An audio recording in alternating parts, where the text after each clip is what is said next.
Assalamualaikum dear students. My name is Rida Khalid and I'm your English teacher. As you all know कि हम कर रहे हैं Oxford Progressive English book that is for grade 4.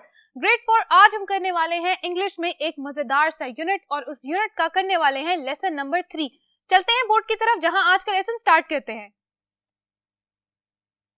Student जैसा कि आप जानते हैं कि हम कर रहे हैं यूनिट नंबर 8 जिसका नाम है गिफ्टेड चिल्ड्रन. अब ये जो गिफ्टेड चिल्ड्रन है ये कौन है, ये किन बच्चों के बारे में बात हो रही है और ये कौन से गिफ्टेड चिल्ड्रन है, ऐसा क्या गिफ्ट है इनके पास, ऐसी क्या एबिलिटीज हैं जिनकी वजह से हम इन पे लिखी गई कुछ स्टोरीज पढ़ने वाले हैं. ठीक है, जैसा कि आपका मेरा वादा था कि जब हम लेसन 3 स्टार्ट करेंगे तो लेसन 3 में जब रीडिंग का पार्ट आएगा उस पार्ट में हम डिस्कस करेंगे इन गिफ्टेड चिल्ड्रन के बारे में.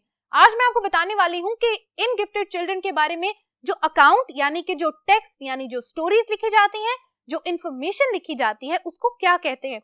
स्टूडेंट्स उसको कहते हैं बायोग्राफी. यहाँ पर उसका प्लूरल लिखा है बायोग्राफीज क्योंकि हमने 3 बायोग्राफीज पढ़नी है 3 डिफरेंट स्टूडेंट्स के बारे में. ठीक है, हम लिखते हैं बायोग्राफी. बायोग्राफी यहाँ मैंने लिखा है इंट्रोडक्शन टू बायोग्राफी. मैं आपको बताऊंगी कि बायोग्राफी का इंट्रोडक्शन क्या होता है, ये क्या होती है, ये किस चीज को कहते हैं, किसके बारे में लिखी जाती है और क्या क्या लिखा जाता है. ठीक है, आइए इसकी एक छोटी सी डेफिनेशन जो मैंने बोर्ड पे लिखी है उसको देखते हैं. मेरे साथ पढ़िएगा.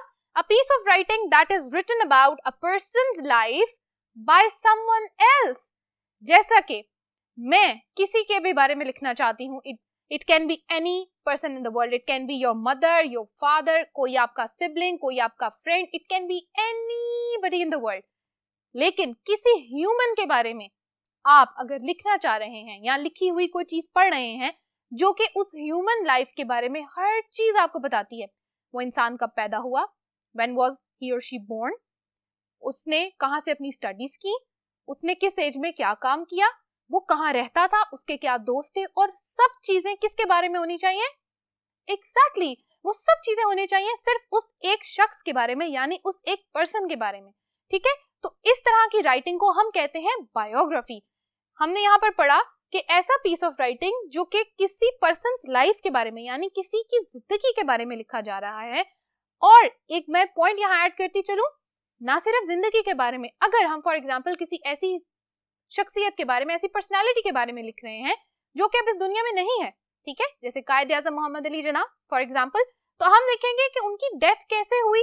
ठीक है, डेथ किस तरह हुई, कोई वो बीमार थे, वो did he have any disease, कोई ऐसा प्रॉब्लम था, किस सन में हुए, किस ईयर में हुए, और जो भी इंफॉर्मेशन उससे रिलेटेड होगी वो भी हम ऐड करेंगे तो ये हो जाएगी और बायोग्राफी.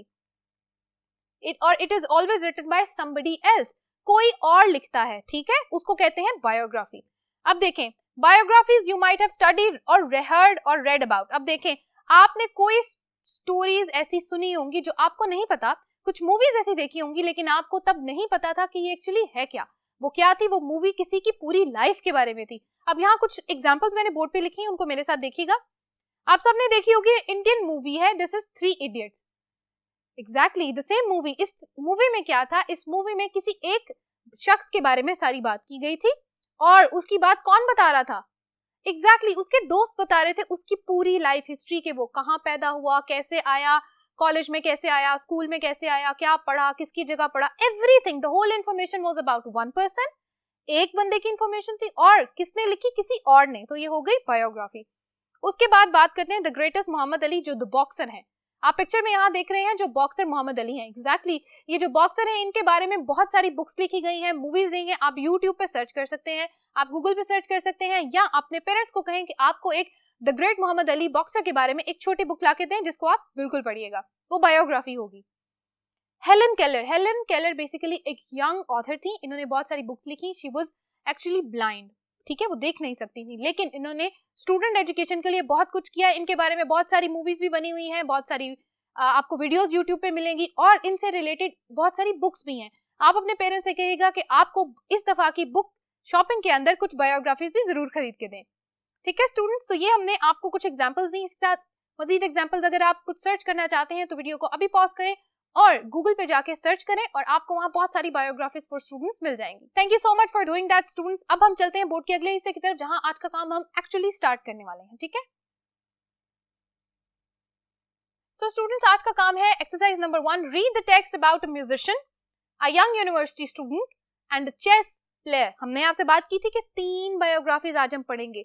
जो यहाँ 3 नाम आप देख रहे हैं, इन 3 नामों के साथ आपको 3 पिक्चर्स दिखाई दे रही हैं, ठीक है। ये पिक्चर्स इन बच्चों के बारे में है। जो पहला बच्चा है उसका नाम मैं पढ़ देती हूँ, सालिम शाह।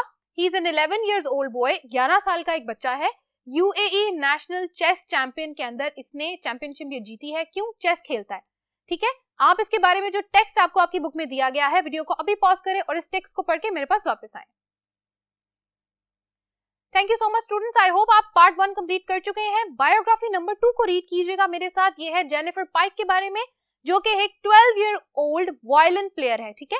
वायलिन बजाती हैं 12 साल की उम्र से। इन्होंने सीख लिया violin is a very tough instrument. उसको सीखना, उसके टून्स को सीखना, बनाना, ये बहुत मुश्किल होता है, ठीक है। तो जेनिफर ने ये काम किया है। ये है हमारी दूसरी जीनियस, इनके बारे में हमने पढ़ना है। आप वीडियो को पॉज करें, इस बायोग्राफी को पढ़ के मिस रिदा के पास वापस आइएगा। वेल डन स्टूडेंट्स, हम 2 बायोग्राफीज पढ़ चुके हैं। चलते हैं नंबर 3 की तरफ, जो कि है ग्रेग स्मिथ के बारे में। He is a very brainy student. ये मैथ्स पढ़ते हैं, ये मैथ्स में बहुत अच्छे हैं। इन्होंने बहुत यंग एज में अपने मैथ्स की डॉक्टरेट हासिल कर लिया, यानी कि वो लेवल, यानी 16-18 years ऑफ एजुकेशन जो बच्चे बहुत देर के बाद जाके लेते हैं, इस बच्चे ने बहुत छोटी उम्र में ले लिया, क्योंकि ये बहुत ब्रेनी था और ही कुड कैलकुलेट बहुत छोटा। जब वो बहुत छोटा था, he was around 3 years old, जब वो 3 साल का था, तब से he could recite books, he could read books, वो पढ़ सकता था और साथ साथ मैथ्स की प्रॉब्लम्स भी सॉल्व कर सकता था। अब आपने क्या करना है स्टूडेंट्स, वीडियो को करना है अगेन पॉज, इस बायोग्राफी को पढ़ना है और वापस आना है मिस रिदा के पास। Thank you so much students for reading all 3 biographies. अब हमें पता है कि बायोग्राफीज एक्चुअली होती क्या है और इससे रिलेटेड जितनी भी इंफॉर्मेशन हमें इस बुक में दी गई है, हम वो बिल्कुल पढ़ चुके हैं। चलते हैं अगले बोर्ड की तरफ, जहां हम आज का मजीद का काम सॉल्व करते हैं बायोग्राफी से रिलेटेड। सो स्टूडेंट्स, अब हम करने वाले हैं exercise number 2।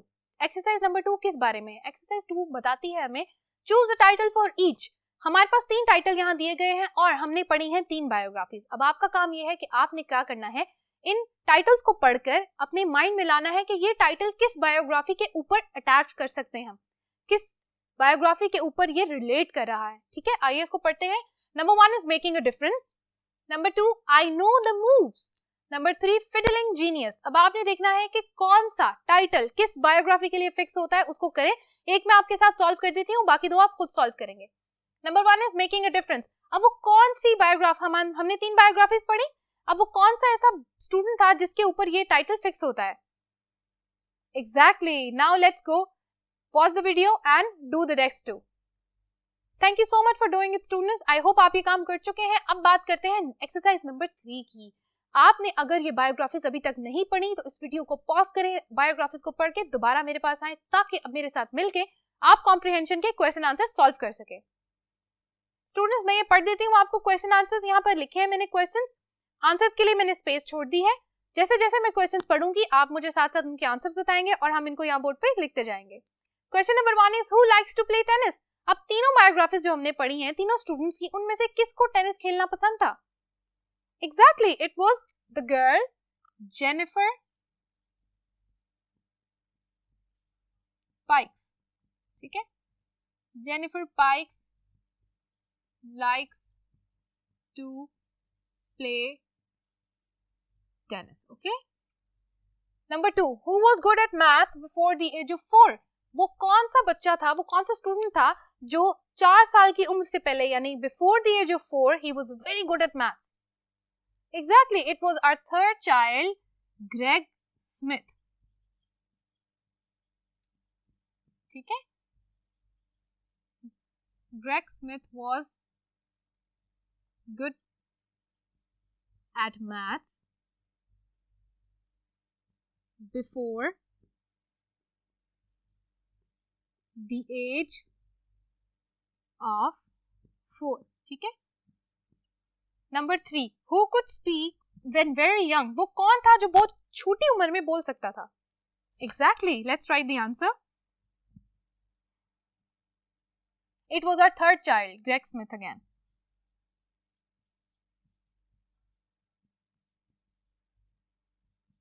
Greg Smith could speak when very young. Okay. Number 4, who started playing violin at the age of 11? हमारी म्यूजिशियन कौन थी? Exactly, it was Jennifer Pikes. So let's write it here. Jennifer Pikes started playing violin at the age of 11. Okay, number 5. Who enjoyed football at the age of 12? वो कौन सा हमारा ऐसा student था जिसने 12 साल की उम्र में यानी at the age of 12 he was very good at playing football. Again it was Jennifer Pikes, लेकिन उसके पेरेंट्स ने उनको मना कर दिया था that Jennifer you cannot play because you need to take care of your hands. आपको अपने हाथों का ध्यान रखना है because your hands are very sensitive, you have to play the violin. ठीक है, Jennifer Pikes played football at the age of 12. ठीक है,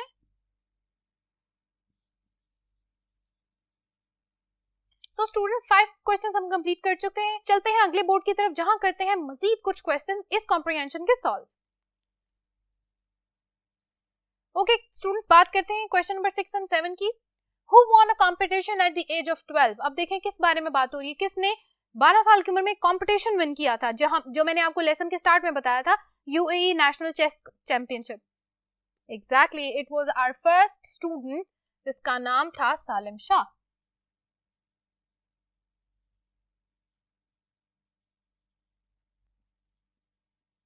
won a championship. Just write the answer like this. Okay. Number 7. Who has to be careful of her hands? It's a very obvious answer. जब her एक reflexive pronoun use की गई है तो her हमें ये बता रहा है कि ये एक गर्ल है और हमारी इन बायोग्राफीज में सिर्फ एक गर्ल है. Exactly, उसका नाम यहाँ लिखते हैं जेनिफर.